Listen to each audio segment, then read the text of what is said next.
Assalamualaikum warahmatullahi wabarakatuh.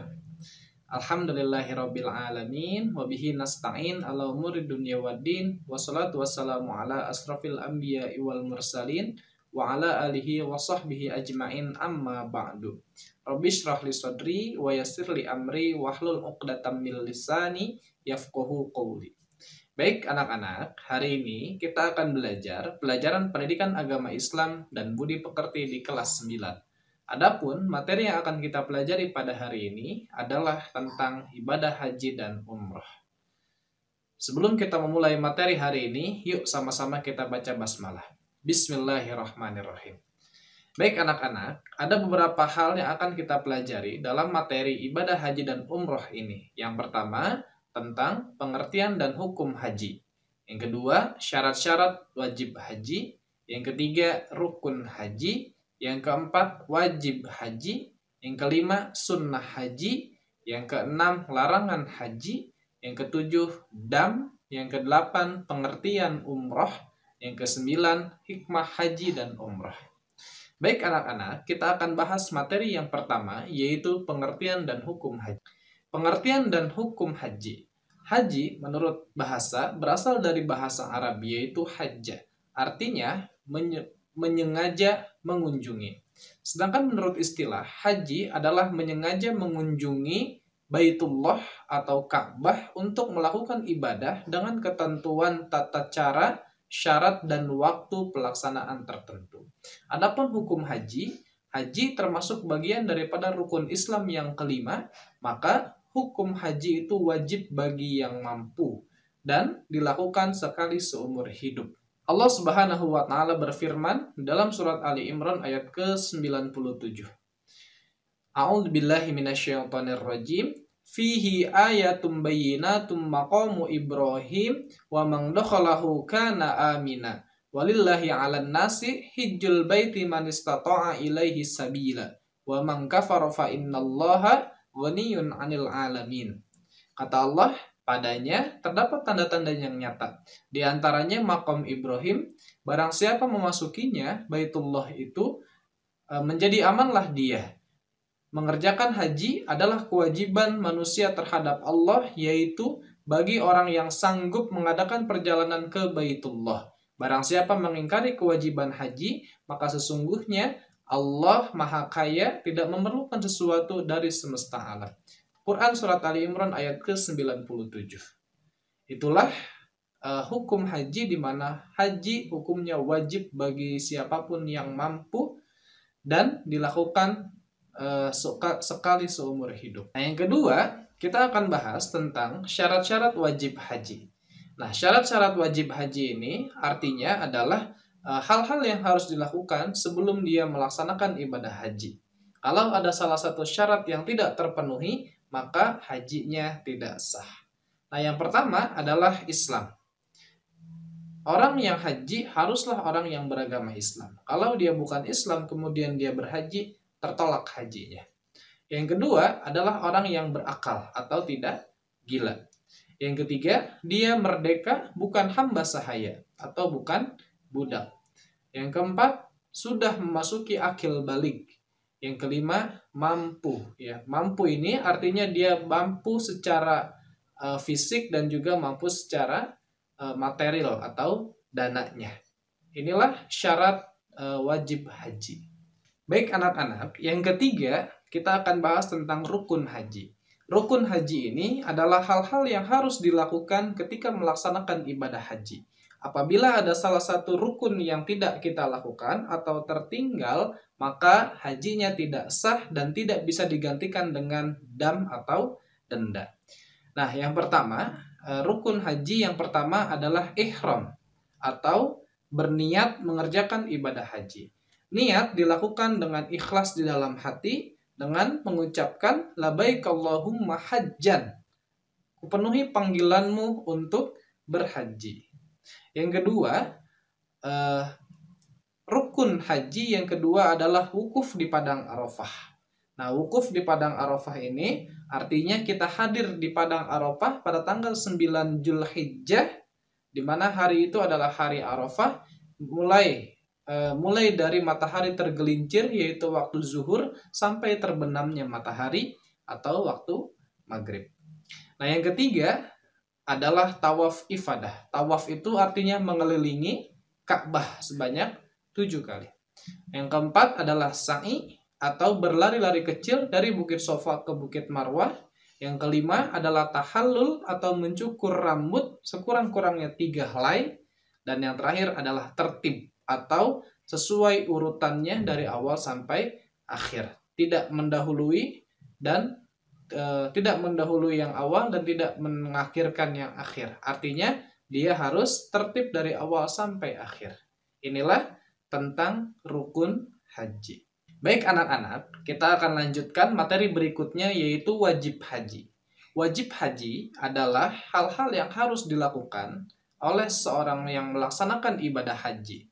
Apabila ada sesuatu yang tertinggal, maka hajinya tetap sah dan harus digantikan dengan yang namanya dam atau denda. Nah, di antara wajib haji yang harus dilakukan oleh orang yang berhaji, yang pertama adalah ihram dari mikot. Seperti yang telah dijelaskan sebelumnya, ihram itu artinya adalah berniat melaksanakan ibadah haji. Maka niatnya ini harus dilakukan dengan mikot atau batasan. Nah, mikot itu artinya batasan. Mikot terbagi dua, ada mikot zamani, ada mikot makani. Mikot zamani artinya batasan waktu untuk melakukan ibadah haji, yaitu dari mulai awal bulan Syawal sampai 10 Zulhijjah. Dan juga yang kedua adalah mikot zamani atau mikot makani, mohon maaf. Yang kedua adalah mikot makani, yaitu batasan tempat seseorang melaksanakan ihram atau berniat melaksanakan ibadah haji.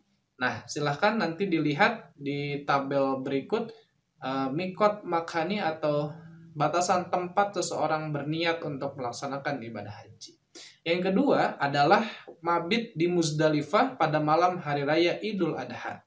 Nah, setelah sepulang dari wukuf di Padang Arafah, seseorang yang sedang melaksanakan ibadah haji harus mabit atau bermalam di Muzdalifah.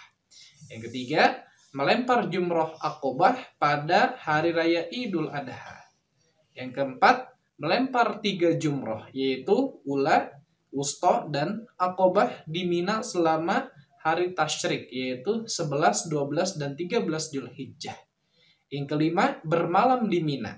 Yang keenam, tawaf wada atau mengelilingi Ka'bah, dan tawaf wada ini artinya adalah tawaf perpisahan, yaitu mengelilingi Ka'bah berpisah gitu ya. Dan yang terakhir, yang ketujuh, dari wajib haji ini adalah menjauhkan diri dari larangan dan segala hal yang diharamkan ketika seseorang sedang melaksanakan ibadah haji. Baik anak-anak, kita akan lanjutkan materi berikutnya yaitu sunnah haji. Sunnah haji ini artinya adalah serangkaian kegiatan yang apabila dilakukan dia akan mendapatkan pahala.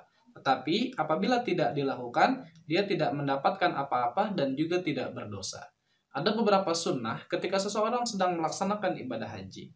Yang pertama adalah melakukan haji ifrad. Haji ifrad itu artinya adalah seorang melaksanakan ibadah haji terlebih dahulu, lalu kemudian melaksanakan ibadah umroh.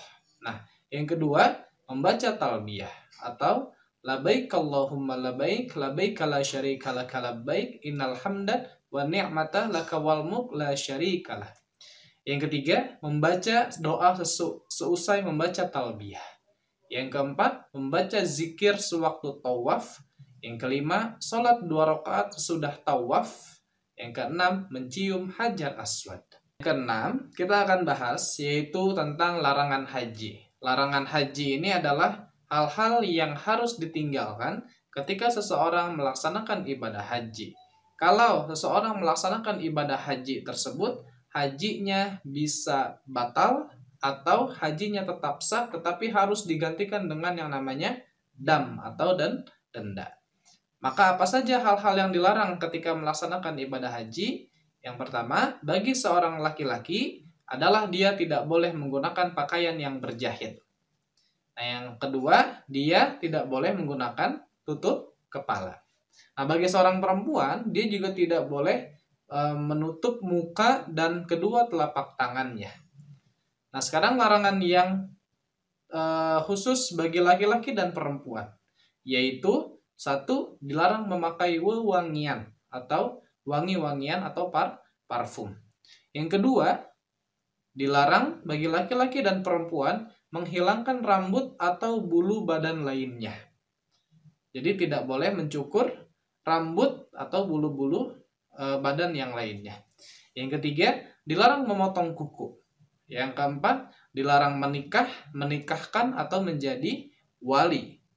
Yang kelima, dilarang berburu dari binatang liar atau dilarang berburu binatang liar. Yang keenam, dilarang berhubungan suami istri. Inilah beberapa larangan ketika seseorang melaksanakan ibadah haji. Baik, kita lanjutkan. Materi berikutnya yaitu tentang dam. Dam ini artinya adalah denda bagi seseorang yang melanggar wajib haji dan umroh atau wajib haji atau umroh. Jadi ketika seseorang melanggar atau melaksanakan hal-hal yang dilarang ketika seseorang haji gitu ya, maka dia harus membayar yang namanya dam atau denda. Apa saja? Salah satunya adalah yang pertama, tidak mengerjakan haji ifrad, atau haji ifrad itu adalah haji dulu baru kemudian umroh. Maka dendanya menyembelih 1 ekor kambing. Jika dia tidak mampu berpuasa 10 hari, 3 hari di Mekah, 7 hari kemudian di negara asalnya. Yang kedua, melakukan salah satu dari beberapa larangan seperti mencukur rambut, memotong kuku, memakai pakaian yang berjahit, memakai wewangian, bersetubuh sesudah tahallul pertama, maka dendanya adalah menyembelih 1 ekor kambing atau puasa 3 hari atau memberi makan 6 orang miskin. Nah, yang ketiga adalah berhubungan suami istri sebelum tahallul pertama. Larangan ini apabila dikerjakan maka hajinya batal, tidak dapat atau hajinya tidak sah dan harus digantikan dengan haji berikutnya. Nah, dendanya adalah menyembelih 1 ekor unta atau kalau tidak mampu harus menyembelih 1 ekor sapi. Kalau tidak mampu juga menyembelih 7 ekor kambing dan harus dilaksanakan di Mekah. Tentunya berhubungan suami istri sebelum tahallul pertama ini adalah hal yang sangat dilarang karena bisa membatalkan ibadah haji. Yang keempat, berburu dan membunuh binatang liar. Nah, ini dendanya apa? Yaitu menyembelih binatang berupa unta, sapi, kambing yang sebanding dengan binatang yang dibunuh. Ini pilihan. Yang kelima adalah terlambat datang. Nah, maka dendanya adalah bertahalul atau mencukur rambut dan menyembelih 1 ekor kambing. Inilah beberapa contoh dam atau denda yang harus dilakukan apabila seseorang melakukan hal-hal yang dilarang ketika ibadah haji. Baik anak-anak, kita akan lanjutkan materi berikutnya yaitu umroh. Nah, umroh ini artinya adalah mengunjungi Baitullah untuk beribadah. Nah, perbedaan haji dan umroh terletak pada waktu pelaksanaannya dan beberapa ibadah dalam haji yang tidak dilaksanakan ketika umroh. Allah berfirman, "Wa atimmul hajja wal umrata lillah." Dan sempurnakanlah ibadah haji dan umroh karena Allah. Maka inilah pengertian umroh, di mana umroh itu hukumnya sunnah. Sedangkan haji hukumnya wajib, dan bedanya ada di pelaksanaan dan ada di waktu pelaksanaan dan di tata cara ibadahnya. Ada beberapa ibadah yang tidak dilakukan ketika umroh. Baik anak-anak, kita akan bahas materi yang terakhir yaitu hikmah dari ibadah haji dan umroh. Nah, ada beberapa hikmah yang bisa kita ambil dari ibadah haji dan umroh. Yang pertama adalah sebagai bentuk syukur atas rizki yang melimpah. Yang kedua, menciptakan ukhuwah Islamiyah tingkat dunia.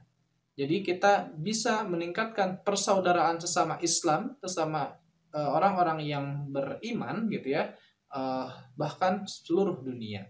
Yang ketiga, membebaskan diri dari dosa dan menenteramkan jiwa.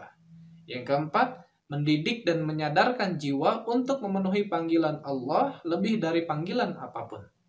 Yang kelima, menyadarkan manusia bahaya mengikuti bisikan setan. Yang keenam, meneladani Nabi Muhammad SAW dan nabi-nabi sebelumnya. Salah satunya adalah Nabi Ibrahim serta putranya yaitu Nabi Ismail. Dan yang terakhir, menggalang persatuan umat Islam di seluruh dunia. Maka momentum haji ini adalah momentum bagi setiap umat Islam untuk memperkuat rasa persaudaraannya. Momentum umat Islam untuk memperkuat ukhuwah Islamiyahnya. Baik anak-anak, alhamdulillah itulah beberapa materi berkaitan dengan ibadah haji dan umroh.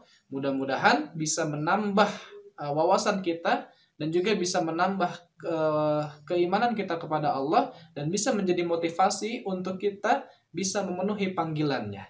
Ingat, Allah tidak akan memanggil orang-orang yang mampu, tetapi Allah akan memampukan orang-orang yang dipanggil. Itu saja yang bisa Bapak sampaikan. Terima kasih. Assalamualaikum warahmatullahi wabarakatuh.